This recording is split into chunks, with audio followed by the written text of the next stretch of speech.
I don't even know what the hell Doctor Who is anymore. I mean, it's like, it literally, you don't even know what the hell this thing is anymore.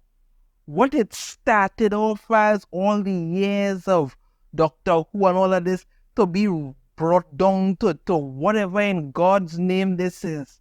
Because last time they did a whole special with David Tennant and the new Doctor, and they have Ncuti Gatwa as the new Doctor, but it's not even actually the new Doctor because David Tennant is still out there. They kind of split, so now he's like a other version of the Doctor. It doesn't make any kind of flicking sense at all. It really doesn't. And no matter how you try to wrap your mind around it, it just does not make any kind of sense. Well, just when you thought it couldn't get any worse, you have to remember this is the age where, yes, it could always get worse, because now apparently the Doctor will be defeating monsters by twerking. I shit you not. Let's get into this article, and so you could be as disturbed about this as I am. This is from That Park Place. Ncuti Gatwa wants Doctor Who to feature a dance scene where the Doctor destroys a monster with twerking. So yes, people, that's what Ncuti Gatwa wants. The Doctor is going to be shaking his ass at a monster in a skirt, and that's going to destroy the monster. I tell you, these people have no interest in making anything good. They just want to make everything as flamboyantly disturbing as they are. That's all they want. That's all they want whatsoever.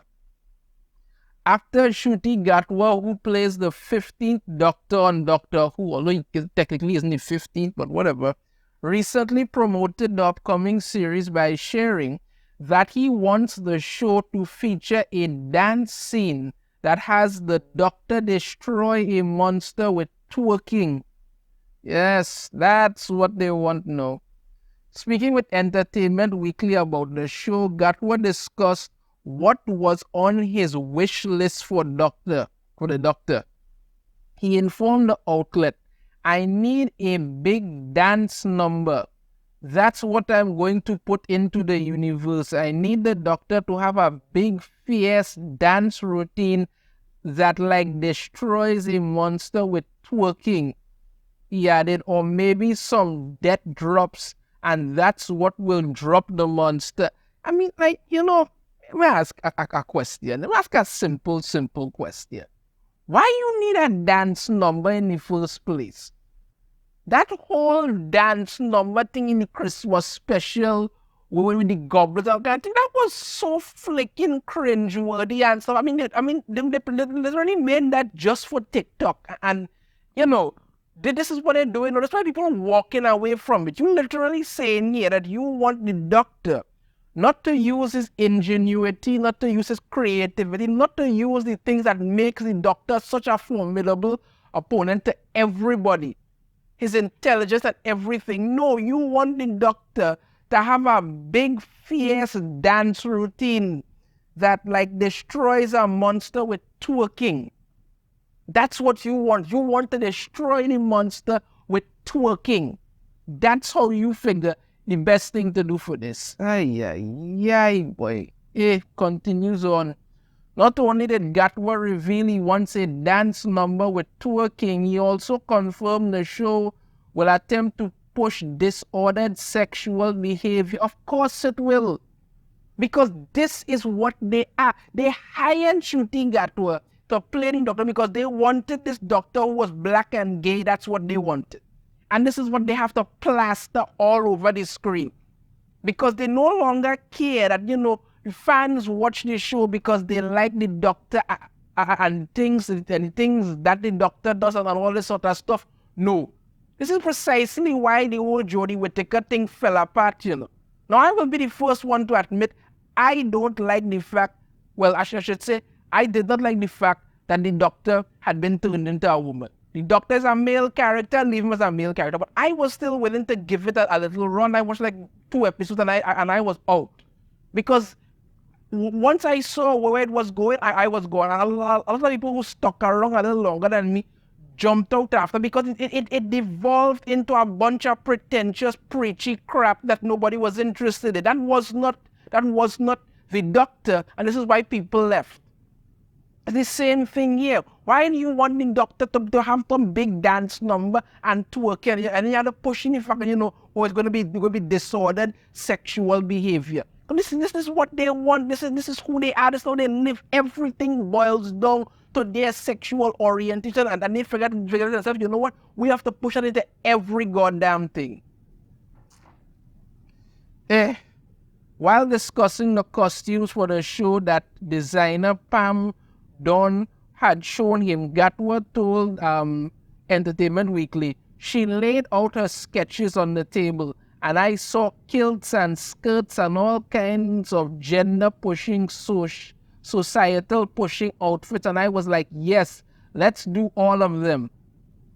So you literally saw she laid out, and he saw kilts and skirts. Because keep in mind, the twerking he's talking about, he wants to be twerking in a skirt. That's what he wants. He wants to be twerking in a skirt. And then goes on to say, and all kinds of gender-pushing, societal-pushing outfits. God in heaven, buddy. Yeah, let's do all of them, because that's what you want. You don't care about the doctor and anything like that. You just want to push this into every flicking thing. Interestingly, after noting that the show will promote disordered sexual behavior, Gatwa also declared that the show reflects where Britain is societally. Well, God help Britain. He said the show is so quintessentially British, and it's a show that has accumulated the power to reflect where Britain is societally. I was like, it would be really interesting to travel through all the subcultures of Britain that it's had in the past up to now through his clothes. This character represents the UK in a weird way, almost like Captain Britain. So how do we tell that story through fashion? How about telling the story through a good interpretation of the doctor? But no, God forbid you ever do that. None of this is surprising, of course not. As reported by the Daily Mail, Gatwa previously promised that the show would lean into his leftist liberal bubble. They don't even pretend anymore. This is what he said. As I say, I live in a very leftist liberal bubble. And in fact, there's a really great episode coming up next year where we lean into that. This is what they're doing. You have absolutely no interest in making a series, being a doctor that makes people really care and remember and love your performance as the doctor. No, you want to twerk your ass off, put on a skirt while doing it, and then lean heavily into your whole leftist liberal bubble, and then come on and say, you know what? There's an episode where we go and lean heavy into that. And you wonder why people are not going to be watching this.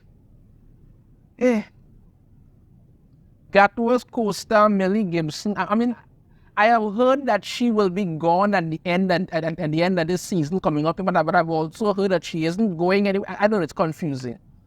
Also informed The Independent that the show will attract a lot of Gen Z, because it will go with the times and represent a lot of faces and themes that are really important to see on television. These people really think that this is what Gen Z want?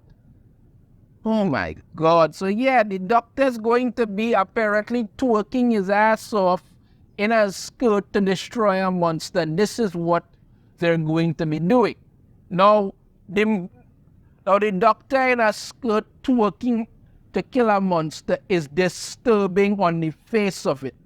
But they aren't just leaving that, because according to Russell T. Davies, they're also going to be leaning heavily into the very, I should say, arc that destroyed everything that the Doctor was and everything the Doctor has been. Doctor Who boss calls controversial canon change the spine of the whole show. When Russell T. Davies goes to bat for something, and a little tear, everybody had better duck, because that man does not mess about. Yeah, right. So they talk about how the timeless child revelation. Now Davies is saying that not only not only will the new series work with the timeless child concept, it's the backbone of the new story. Davies is summarizing stuff by saying that much of Companion Ruby Sunday's arc was inspired by the timeless child plot point. In series 14, both Ruby and the Doctor will be curious about their origins, and their similar histories as foundlings will loom large. That story is going to be the spine of the whole show. So this is what happened with the whole timeless child. It was the Doctor discovering that because let me summarize it. Basically, what happened is that they changed the entire law of the Doctor and said that the Doctor is not a Time Lord. Apparently, the Doctor is some child that some person on Gallifrey discovered, and then realized that this girl had the ability to constantly regenerate. So what did this person do? Decide to experiment by constantly killing this child over and over again until they found the ability to regenerate, gave it to all the Time Lords, basically wiped the child's mind, and then had them believe that they were also a Time Lord, aka the Doctor. Now here's the thing. Doing that destroyed everything that the Doctor was about, because the whole concept of the Doctor is that he's just basically like this rogue Time Lord who stole this time machine, and he goes out there to try and help people and do different things. That's it. Now you may be saying, well, okay, what happened in the timeless child isn't so bad as the thing, and the other people will make it fuss out of nothing. The equivalent of what the timeless child did to the Doctor would be if DC came out one day with a story and said, listen, Superman was never from Krypton. That was a lie. Superman was born on Earth. He's basically just some kind of genetic experiment. They made up the whole Krypton thing. They basically gave Jonathan and Martha Kent to raise this child. It was basically one giant experiment. They gave them to raise this child while they were being paid large sums of money monthly. He was being monitored. Everything that he went through was just him being monitored so they could build their own army of superhuman men, and that was it. If DC came out and did that, every Superman comic book fan in the world would just pick up their issue and pelt it at them. Because you would destroy the very fundamental essence of who Superman is. The whole fact that he's an alien, yet raised on Earth, and literally embodies the very ideals of humanity in such a way that sometimes eclipses what humans could be. And because Superman is more human than most people, even though he is an alien. So they destroy the fact that he was never from Krypton, Krypton never existed, all of that would be the equivalent of what the timeless child did to Doctor Who. They literally took away what made the Doctor special and important, because he was not unique. He became unique. He was a Time Lord, and the choices that he made him unique. But no, let's throw all that away and say, what? The Doctor is this thing that this person find and then continuously kill until they gain that power too. So yeah, they're going to be leaning heavily into this nonsense while the Doctor twerks his ass off and kills some monsters. That's it. This is what they show. But this franchise is dead. That's what we want to put. It's dead. They've killed it. It's done. That's it. There's literally no saving this anymore, because they've already come and said they're going to be going heavy into this. This is what it is. This is what it is. It's flicking embarrassing now, boy. Let me know your thoughts on this in the comments. I have a different opinion. I'd love to hear it. If you like, give it a hit that thumbs up. Subscribe if you haven't already. Ring the notification bell to be notified every time I put a new video. and I shall see you all next time. Take care.